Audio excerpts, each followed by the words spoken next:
Hello!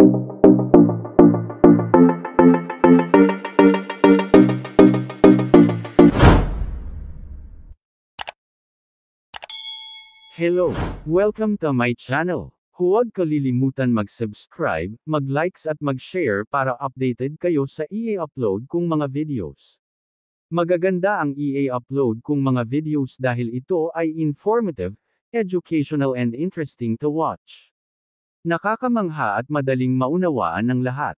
Marami kayong matututunan dito. Maghahatid sa inyo ng kaalaman at edukasyon. Huwag bibitiw, manood at makinig sa aking mga videos. Ang pag-uusapan natin ngayon ay tungkol sa relasyon ni Rufa Gutierrez at Herbert Bautista.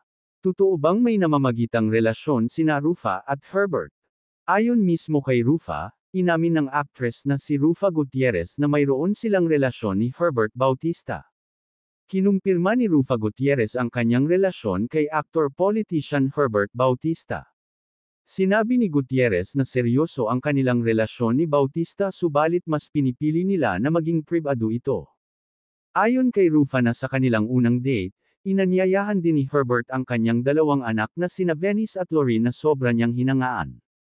Ibinahagi naman ng anak ni Rufa na si Venice na nagsimula na magkagustuhan ang dalawa nang magkasama sila sa pelikula na The House Arrest of Us, noong 2020.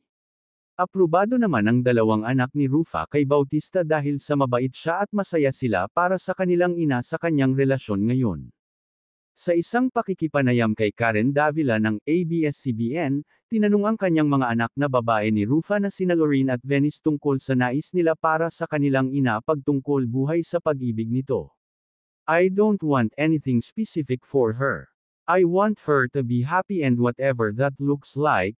So I never really thought too much about. Me and my sister don't get too overly involved," saad ni Lorene. Her current partner now, he's lovely, he's a nice guy, he suits her really well, and she is ecstatic about him. Of course, I'm very happy for and again if she's happy, I'm happy, dagdag ni Venice, pagpapatunay na ang kanyang ina ay nasa isang relasyon.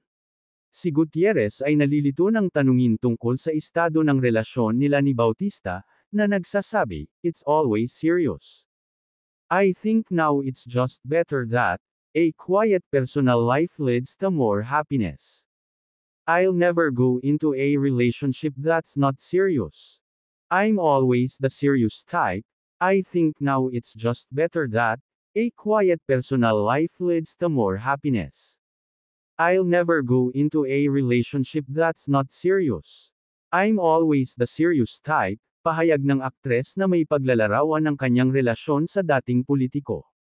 Naalala ni Gutierrez na nagsimula siyang mag-develop kay Bautista nang magkatrabaho sila sa The House Arrest of Us, noong taong 2020. Natuwa ang dating beauty queen nang isama niya ang mga anak na babae na sina Lorene at Venice sa kanilang unang date. "They were included on our first date. Very proper. Sinundo kami sa bahay tapos sinama yung mga anak ko," sabi, "I wanna meet them and to make sure that they're okay with him and everyone is comfortable, and that was Christmas time," sabi ng aktres. Ang kanyang mga anak na babae ay masaya sa kanyang buhay pag-ibig, na ang sabi pa ni Venice, "Honestly, just seeing our mom with him. She was just so happy. I do think that the telltale sign that this is real and this is a really strong connection is that he helped her get back into school and really encouraged that for her," dagdag pa ni Lorene. Hanggang dito na lang ang video na ito. Thank you for watching.